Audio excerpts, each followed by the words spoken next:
एक लाश की कटी हुई जांघें और उन जांघों में सड़न शुरू हो चुकी थी। जाहिर था कि कत्ल को छुपाने का प्रयास हो रहा था और शव के टुकड़े ये सोचकर किए गए थे कि शायद ये कभी किसी के हाथ ही नहीं लगेंगे।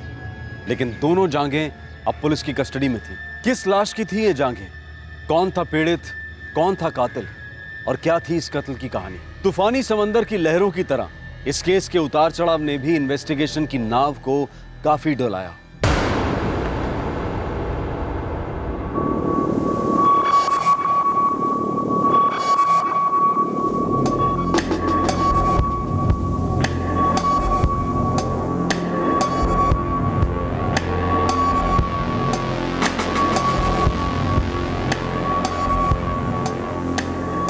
बॉडी पार्ट्स हैं, जांघें मालूम होती हैं। लगता है किसी ने लाश के टुकड़े टुकड़े करके बिखेर दिया है। सर विट्ठल शिंदे और नाइक को सर्च पर लगा दिया है, पूरा एरिया छान रहे हैं। सर यहाँ पर समुद्र का पानी आता है हाई टाइड में, हो सकता है ये टुकड़े उसमें बहकर यहाँ आए होंगे। मशवरों से भी बात की है समुद्र में लुकआउट के लिए। समंदर बहुत बड़ा है विश्वास।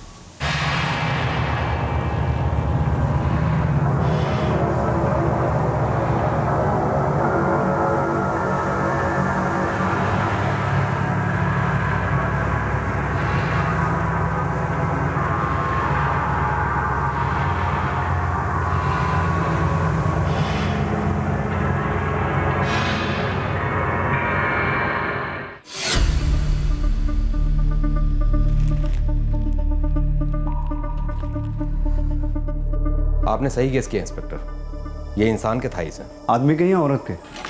सर शिवखेड़ की पूरी खाड़ी छान मारी, अब तक कुछ नहीं मिला। तो ढूंढो और ढूंढो, तब तक ढूंढो जब तक कुछ मिल ना जाए। अगर जांघें काट के लाश से अलग की हैं तो बाकी के टुकड़े भी जरूर कहीं ना कहीं फेंके होंगे। सर हो सकता है कि लाश के अलग अलग टुकड़े जरूर किए हों, लेकिन फेंका सबको समंदर में। हो सकता है विश्वास, समंदर जांघों को हम तक लेके आया है तो सर हाथ धड़ कहीं और किसी न किसी किनारे पर जरूर पहुंचाए होंगे। एक काम करो, आसपास के समुद्र तट से लगकर जितने भी पुलिस स्टेशन और मछुआरों के यूनियंस हैं सबको रेड अलर्ट पे रखो और कोस्ट गार्ड को भी इन्फॉर्म करो। सर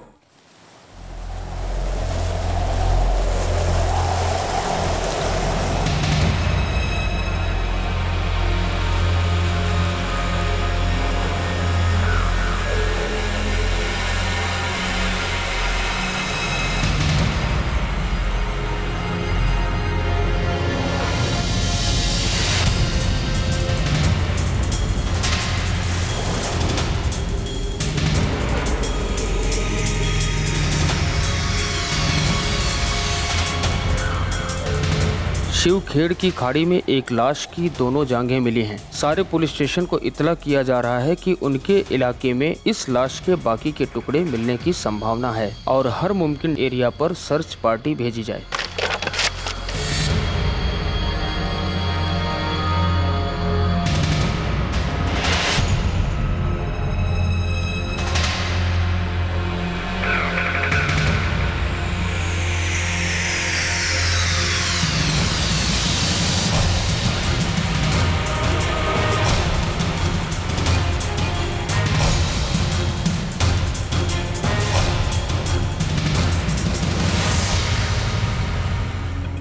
सर 48 घंटे हो चुके हैं लाश के टुकड़ों को मिलकर। हमारी टीम के अलावा 7 और पुलिस स्टेशन के एरिया में दिन रात सर्च हुई, लेकिन कुछ नहीं निकला। इन 7 पुलिस स्टेशन से मिसिंग कंप्लेंट्स मंगवाओ। सर ये जांघें हमें 18 अप्रैल को मिली थी, तो 11 अप्रैल से 18 अप्रैल तक के मिसिंग कंप्लेंट्स मंगवाता हूँ। ओके।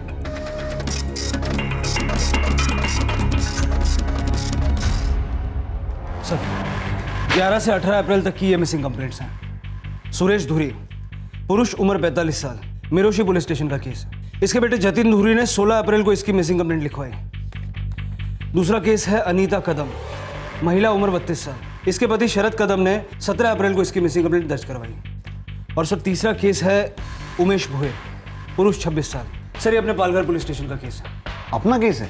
अपना कांस्टेबल जगताप इसको देख रहा है। जगताप को बुलाओ। ये उमेश भोयर का क्या केस है? सर उमेश के आई बाबा आए थे 17 अप्रैल को शिकायत दर्ज कराने। मेरा बेटा उमेश कल रात से घर नहीं आया। कहाँ काम करता है? पालघर कंटेनर यार्ड में हेल्पर है साहब। साहब मैं पालघर कंटेनर यार्ड गया था पूछताछ करने के लिए।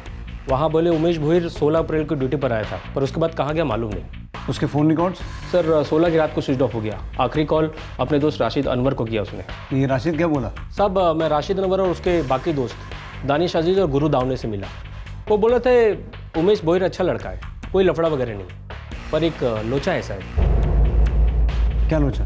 साहब उसके सारे दोस्त गंजेड़ी हैं और वो बोल रहे थे कि उमेश बोहिर भी गंजेड़ी था।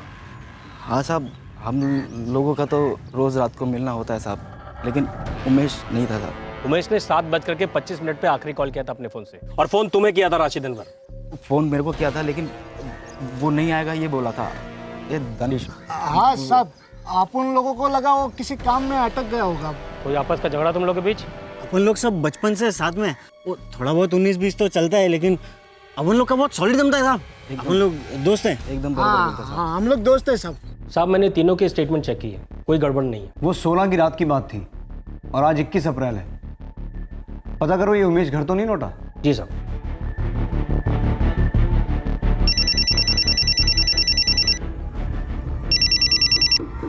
हेलो।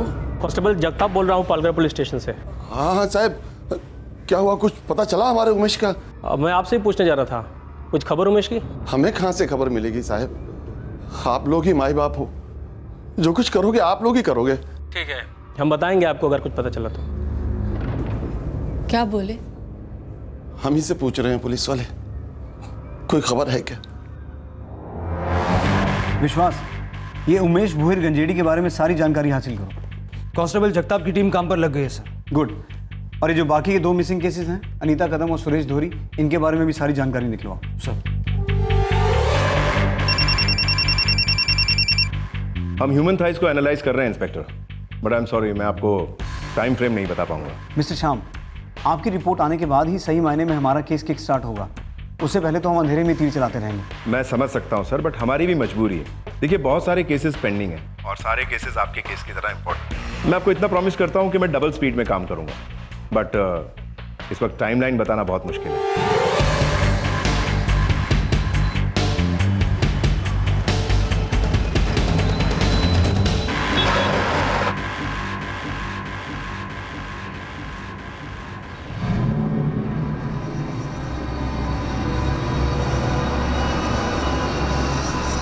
शरद कदम, हाँ मैं ही हूँ साहब।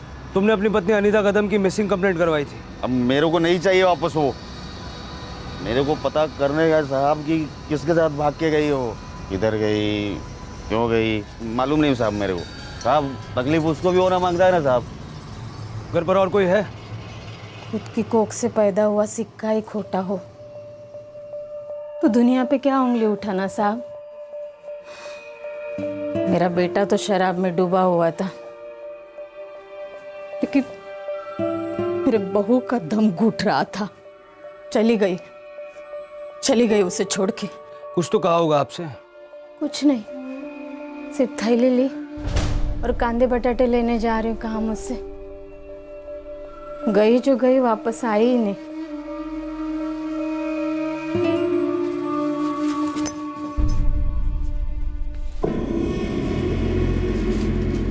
आई, बटाटे खत्म हो गए, कांदे भी 2 ही 3 बचे हैं, मैं लेके आती। क्या करती बेचारी, ना औलाद का सुख ना पति का प्यार। घर ही नहीं रहा साहब हमारा, कैसे रहती उसके साथ। सारा दोष मेरे बेटे शरद का है। हाँ, कहीं अपने मायके तो नहीं गई? नहीं, फोन करके पूछा मैंने मेरे समधन को, उसकी भी हालत बहुत खराब है।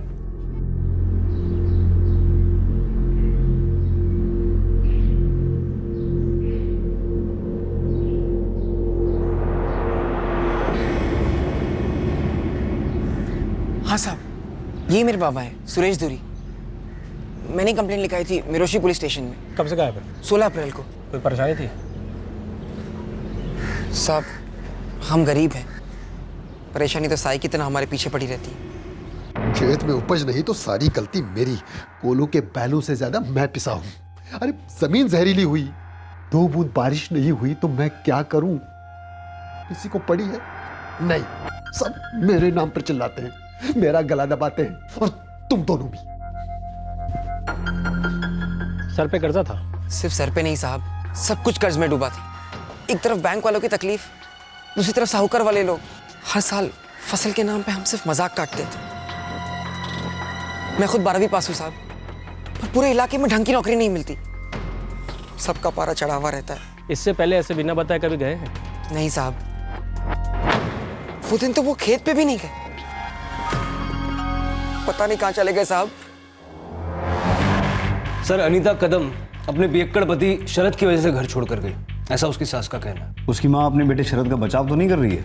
लगता नहीं है सर, इतना पीता है वो, किसी को मारने की ताकत नहीं है उसमें, और लाश के टुकड़े वगैरह करना तो इम्पॉसिबल।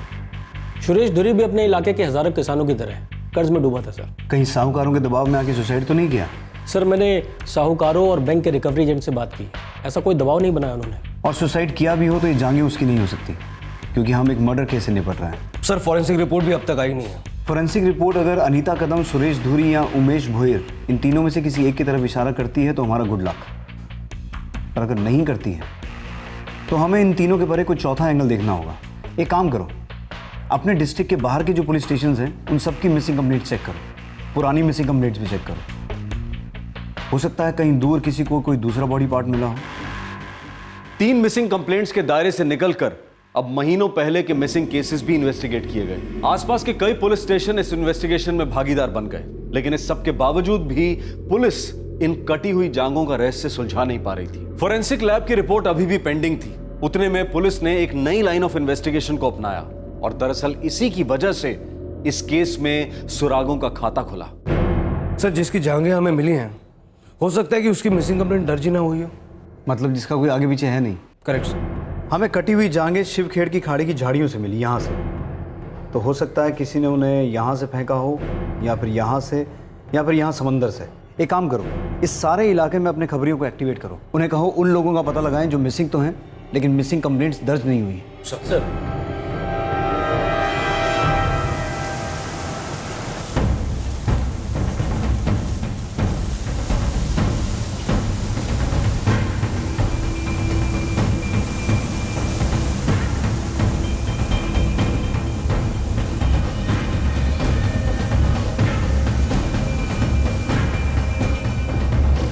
साहब, आपका निशाना एकदम सही जगह पे लगा है।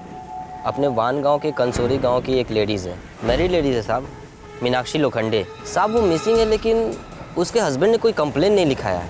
पति का नाम क्या है? नीलेश लोखंडे नाम है साहब, इधर एक छोटी सी फैक्ट्री में काम करता है। और ये मीनाक्षी लोखंडे कब से मिसिंग है? साहब, ये गाँव वाले बता रहे थे कुछ 3-1 महीने से मिसिंग है। 3 महीने? हो साहब, और ये नीलेश एकदम मज़े में रह रहा है, ना कोई कंप्लेन ना कोई टेंशन, एकदम बिंदास साहब।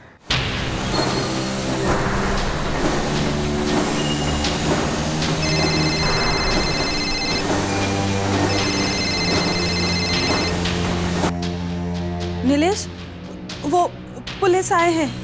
क्यों? मीनाक्षी के बारे में पूछ रहे हैं। कुछ मत पता ना, मैं अभी आता हूँ आशा ताई।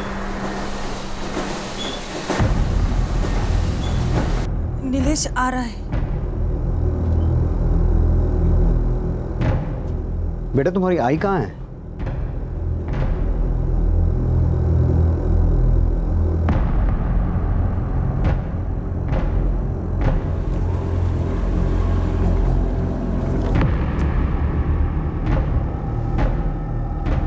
बेटा, जाओ बाहर जाके खेलो।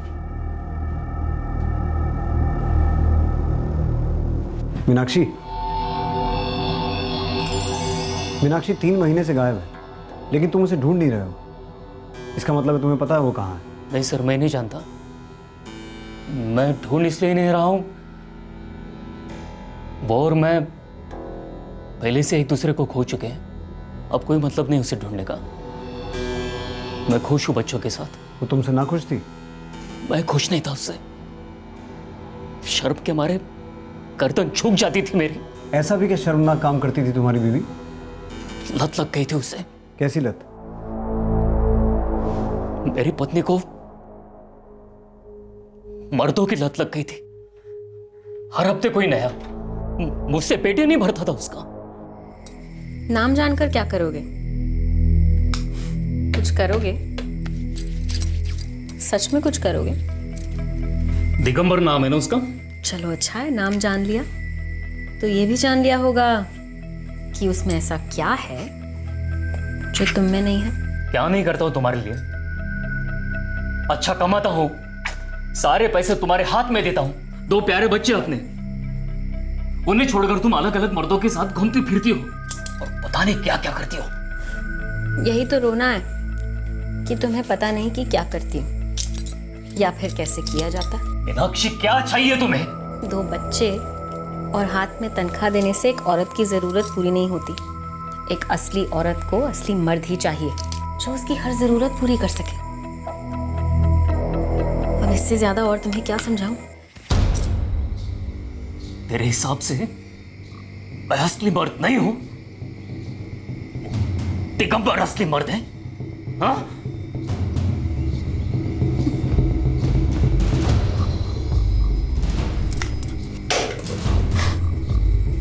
मैं तो डर गई।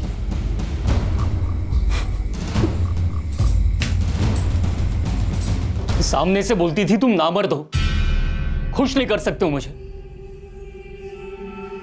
ऐसे औरत के साथ कोई क्या करेगा? मार डालेगा जान से। मेरे 2 छोटे बच्चे हैं सर। मैं तो पहले से बाप के साथ साथ मां का भी काम करता आया हूं, अब तो पूरी तरह करता हूं। मीनाक्षी गई कहाँ है? गांव में कोई एक प्रेमी हो तो बताओ। ये दिगंबर कौन है? दिगंबर माने का नाम काफी लोग लेते थे मीनाक्षी के साथ। कहाँ मिलेगा? मीनाक्षी के मायके जाके पूछिए, पुराना याराना था उनका।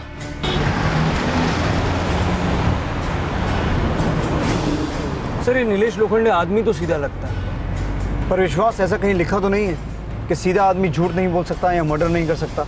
हो सकता है 3 महीने तक उसके अंदर चिंगारी सुलगती रही हो और एक दिन उसने जाकर भड़ास निकाल दी, मार डाला मीनाक्षी को।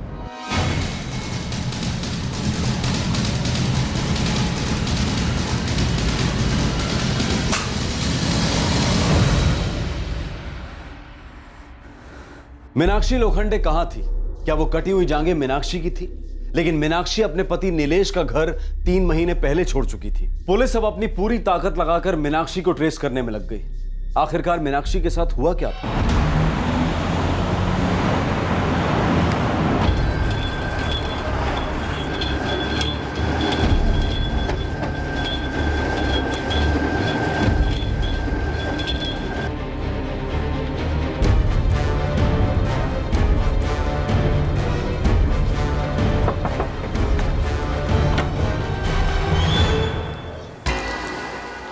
जी मीनाक्षी का मायका यही है? बाप हूँ मैं उसका। बोलिए। कहाँ है आपकी बेटी? मीनाक्षी हम जैसे नहीं थी, अलग थी, वो गलत थी। नीलेश जैसा आदमी उसे कभी नहीं मिलेगा। वो तो ठीक है, पर इस वक्त मीनाक्षी है कहाँ? हमें नहीं पता और हम जानना भी नहीं चाहते। नीलेश का घर छोड़ने के बाद मीनाक्षी आई थी यहाँ? एक दिन के लिए अपना काला मुंह लेकर बैठी थी यहाँ।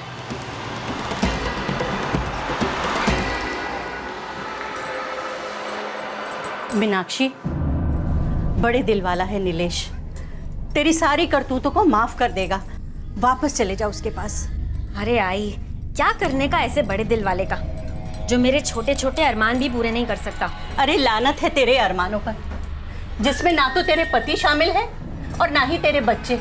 उनका तो ख्याल कर, कम से कम उनके बारे में तो कुछ सोच। मुझे पूरी जिंदगी में जितना सोचना था ना, मैंने पिछले कुछ दिनों में सोच लिया है। बस अब मैंने सोचा है कि मैं अपने मन की ही करूंगी, ना किसी से डरूंगी और ना ही किसी से कुछ पूछूंगी। एक दिन के लिए आई थी यहाँ पर, आप दोनों का इतना सारा प्यार मिला कि अब पूरी जिंदगी यहाँ आने की जरूरत नहीं पड़ेगी मुझे। मीनाक्षी कहाँ गई वो बैग लेकर? उसी से पूछिए, दिगंबर माने से। कहाँ रहता है दिगंबर? यही देऊर में। सर दिगंबर का घर लोकेट हुआ है, एक कांस्टेबल को वहां पर तैनात किया है। वो कह रहा है कि घर पर ताला है और काफी दिनों से ताला है।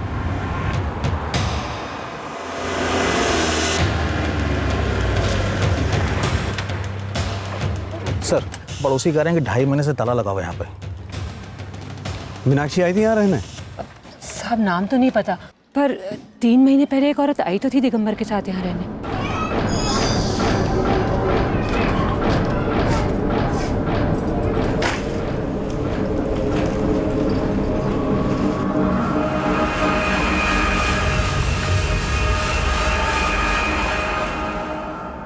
हाँ साहब यही है, पर ये तो किसी और की पत्नी है। कहाँ गए ये दोनों, मीनाक्षी और दिगंबर? अब मुझे कैसे पता होगा साहब, बस इतना बता सकती हूँ कि दिगंबर यहाँ पास में एक फैक्ट्री में सर्विस करता था। विश्वास, ताला तोड़वा दो।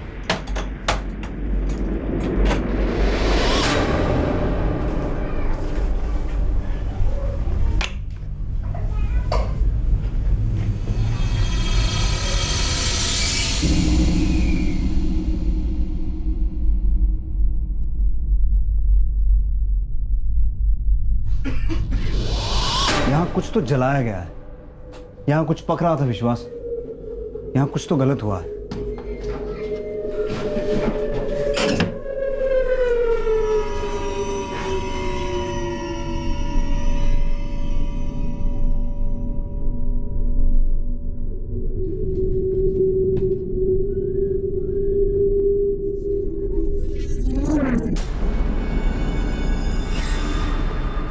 सर, आप सही कह रहे थे, 2.5 महीने पहले यहाँ काफी कुछ पक रहा था।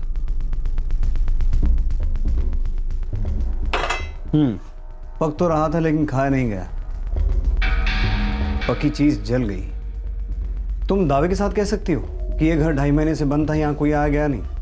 साहब अगर दिगंबर यहाँ आया होता तो मुझे पता चल जाता, मैं पूरे टाइम घर पर ही रहती हूँ। ये दिगंबर मिलेगा कहाँ? साहब वो जिस फैक्ट्री में काम करता है, गणेश फिशरी, वहाँ से भी उसके बारे में पता नहीं चलेगा, क्योंकि कुछ दिन पहले एक आदमी आया था उसके बारे में पूछते पूछते। तुम्हें कुछ तो पता होगा, उसके कोई रिश्तेदार, उसका कोई दोस्त? माँ बाप दिवासी पालघर में रहते।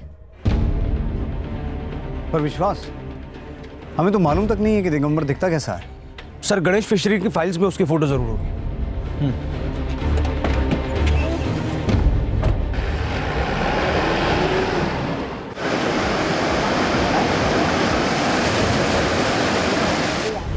तो ऐसा दिखता है दिगंबर माने? सर, बात समझ में नहीं आ रही। 2.5 महीने पहले दिगंबर और मीनाक्षी दोनों यहाँ से गायब, और दोनों अब तक गायब हैं। विश्वास, मुझे लगता है हम एक नहीं 2 मर्डर सुलझाने वाले हैं। सर, आपको लगता है इस नीलेश ने? हाँ, बिल्कुल हो सकता है। नीलेश ने दोनों का मर्डर किया और बॉडीज को काट के अलग अलग जगह फेंक दिया।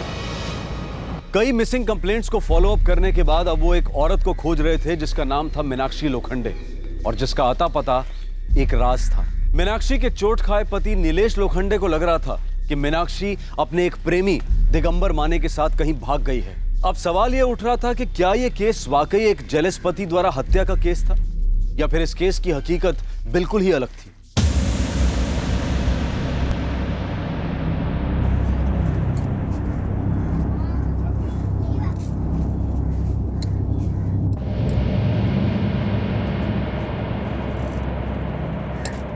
ये दिगंबर का घर है?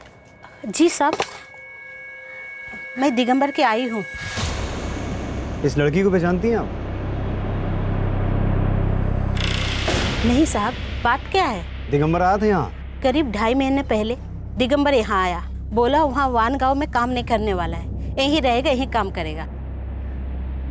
दिगंबर यहाँ है? हाँ।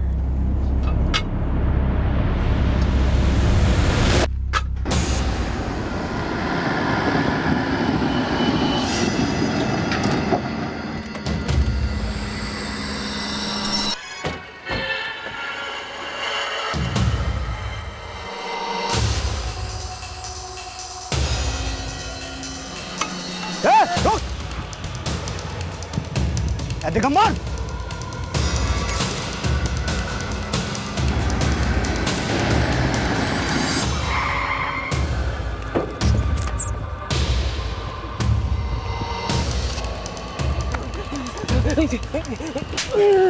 हमें देखकर भागकर तू नहीं जानता तूने हमारा काम कितना आसान कर दिया दिगंबर माने।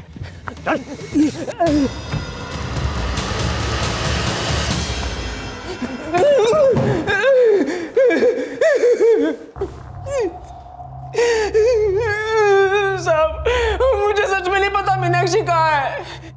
तुझे ये नहीं पता मीनाक्षी की लाश कहाँ है। अब तूने उसकी लाश के इतने टुकड़े करके यहाँ वहाँ फेंके तो याद कैसे होगा, है ना? साहब क्या बोल रहे थे, कुछ समझ नहीं पा रहा हूँ साहब।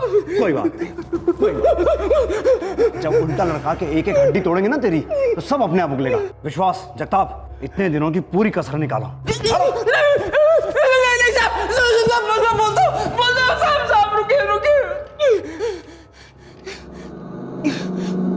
शुरुआत से बता। साहब मीनाक्षी के साथ मेरी पुरानी पहचान थी।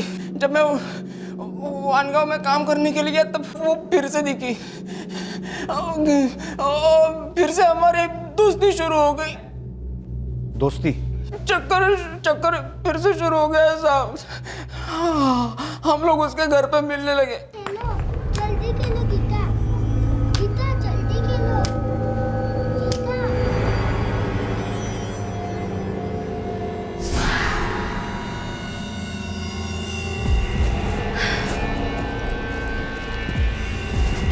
दिगंबर चल ना, कहीं भाग चलते। 16 साल की थी तब अगर बोलती तो सोच भी लेता। अब तेरी शादी हो गई है, 2 बच्चों की माँ है, भागकर कहाँ जाएंगे? बच्चों को मैं संभाल लूंगी, लेकिन उस नीलेश के साथ ना सारी जिंदगी मैं नहीं रह सकती। क्यों? इसमें क्या कमी है? कुछ नहीं, बस उसमें ना तेरी वाली बात नहीं है। मेरी वाली बात वो तो कई सारे लोगों में है। अभी मेरे साथ भागेगी, फिर मेरे से भी उब जाएगी, फिर किसी और की बात में दम लगेगा, है ना?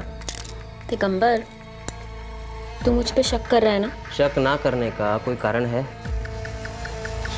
सब मैं कभी नहीं चाहता था कि वो अपने पति को, बच्चों को छोड़े। मतलब तू बिल कभी भरना ही नहीं चाहता था, फोकट में मजा मारना चाहता था बस, है ना? नहीं साहब, मैं बात को आगे बढ़ाना ही नहीं चाहता था। 3 महीने पहले बिना कुछ बताए वो सीधा मेरे घर आ गई।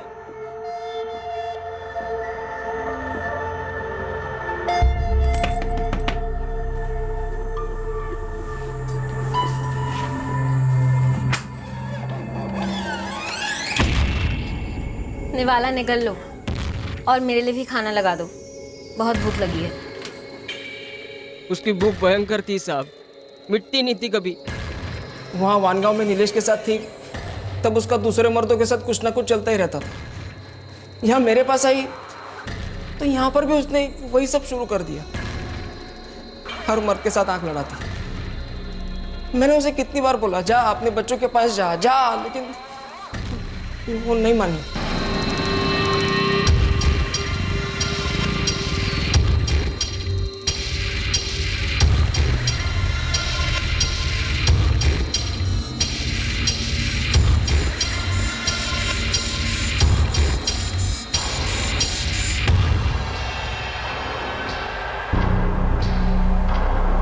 सच कहता हूँ साहब, मेरा कोई प्रेम वेम नहीं था और ना ही उसका था। ना तो मैं उसके साथ शादी करना चाहता था और ना ही वो करना चाहती थी। उसे बस यहाँ रहना था और अपनी मर्जी का करना था, और जो कि मुझे मंजूर नहीं था। और एक दिन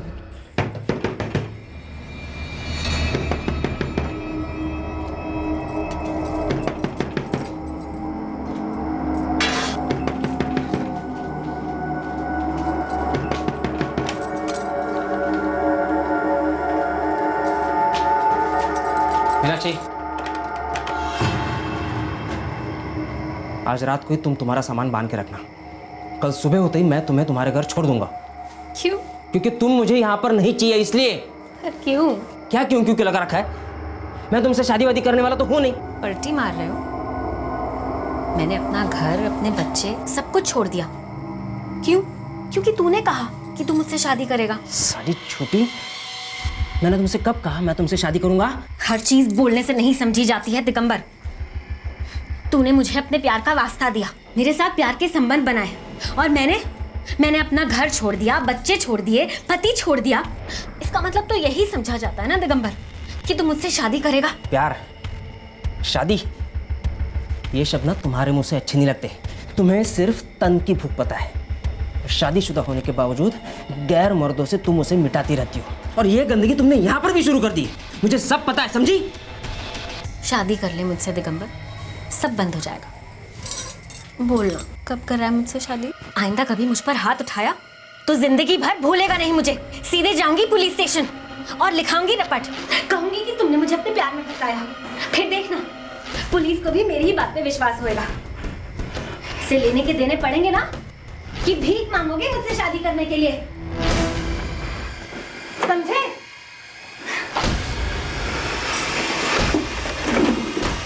मीनाक्षी घुटन हो रही थी साहब उसके साथ।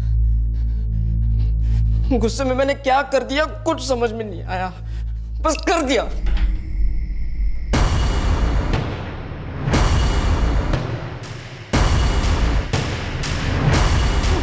और फिर तूने मीनाक्षी की लाश के टुकड़े टुकड़े कर दिए और पूरे इलाके में बिखेर दिए, ये समझ करके हम तक तो कभी पहुंचेंगे नहीं, है ना? क्या क्या क्या क्या साहब? बन मत, वरना सचमुच उल्टा लटकेगा। लाश के टुकड़े कर दिए साहब, आप क्या बोल रहे हैं साहब? तूने मीनाक्षी की लाश को ठिकाने नहीं लगा ना साहब, मैं कहाँ इनकार कर रहा हूँ साहब, लेकिन मैंने मीनाक्षी की एक उंगली तक नहीं काटी साहब, सच में।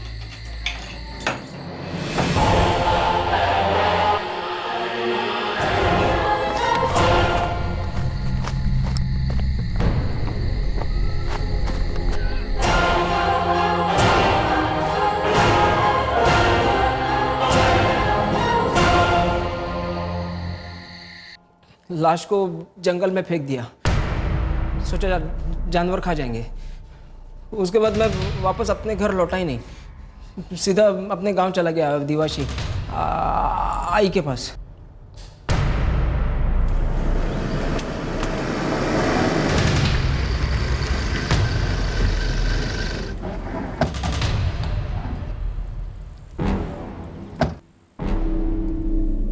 इधर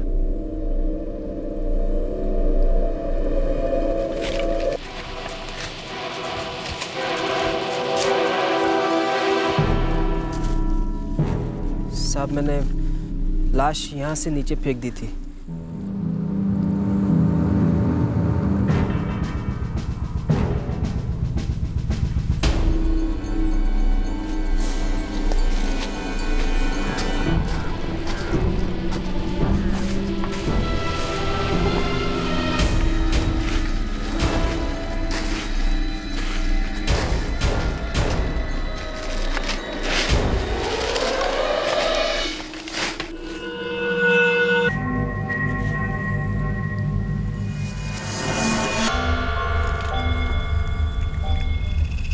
साहब गोनी,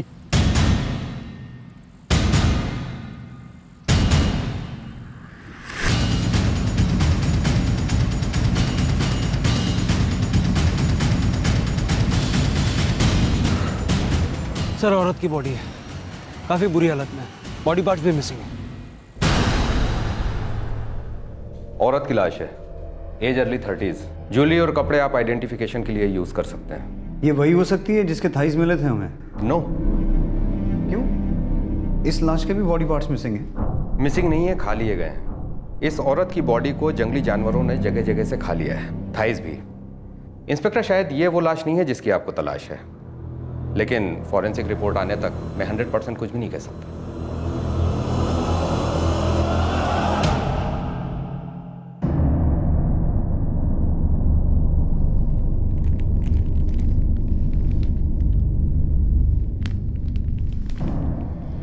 ये मीनाक्षी की साड़ी, ये जेवर शादी के वक्त बनाए थे।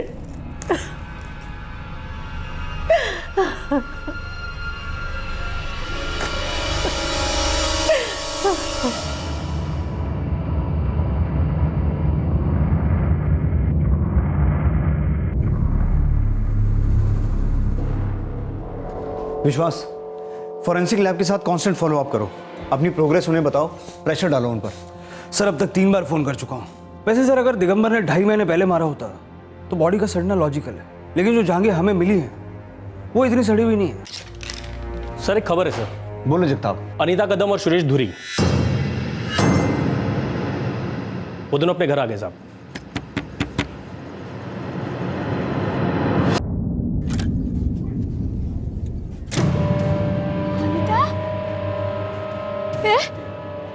कहाँ चले गए थे तू?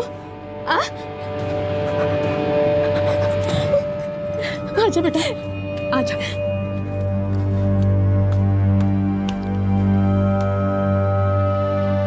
बाबा, बाबा आप, बाबा कहाँ चले गए थे आप?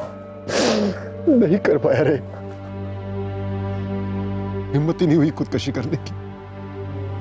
तुम दोनों को छोड़कर जाने का दिल ही नहीं किया। ऐसा कभी मत सोचना बाबा, हम दोनों साथ में मेहनत करेंगे और पूरा कर्जा उतारेंगे।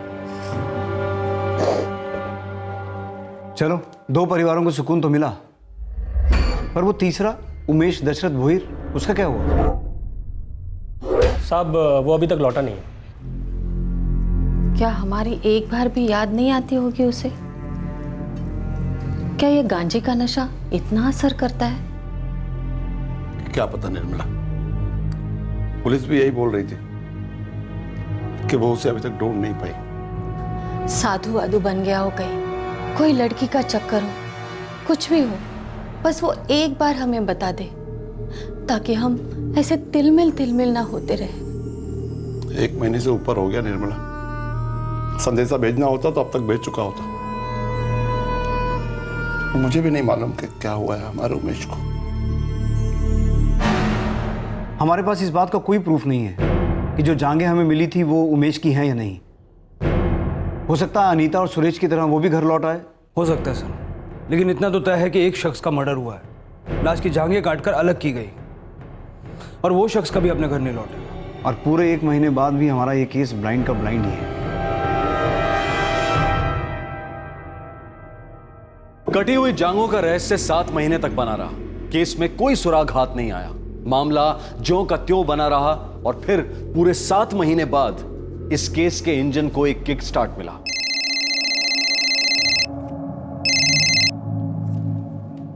बोलिए डॉक्टर श्याम। ऑफिसर, वो ह्यूमन थाइस की एनालिसिस हो चुकी। क्या रिपोर्ट आई डॉक्टर? हमने एक डीएनए स्ट्रैंड को आइसोलेट करके उसे प्रिजर्व किया, जिसमें से हमें पता चला कि ये बॉडी पार्ट्स, ये थाइस किसी 25 से 28 साल के आदमी के हैं। डॉक्टर, आपकी ये फाइंडिंग्स कितनी एक्यूरेट हैं? वेल ऑफिसर, हमने इतना टाइम लिया ताकि हम आपको 100% दे सकें, बट 1% मार्जिन ऑफ एरर ऐसे प्रोसीजर में होता है, सो 99%। थैंक्स।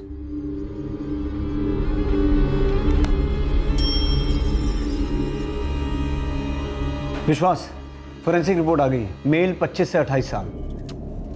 सर उमेश भोईर 26 साल। हो सकता है उमेश भोईर का कत्ल हुआ हो और जांघें काट के अलग की गई हो। सर उमेश भोईर अब तक नहीं लौटा है और उसके बारे में कोई लीड भी नहीं मिली सर। उस बॉडी पार्ट से डीएनए प्रिजर्व किया हुआ है, उमेश के माँ बाप से मैच करके देख सकता है।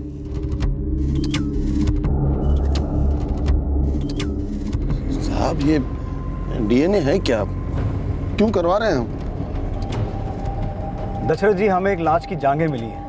डॉक्टर्स के हिसाब से ये लाश किसी आदमी की है जिसकी उम्र 25 से 28 साल के बीच की है। हमें ये जांघें 18 अप्रैल को मिली थी और आपका बेटा 16 अप्रैल से गायब है। डीएनए समझ लीजिए कि आप दोनों के खून का अंश उस लाश के खून के अंश के साथ मैच किया जाएगा। अगर ये मैच नहीं हुआ तो हम आपके बेटे उमेश की खोज जारी रखेंगे।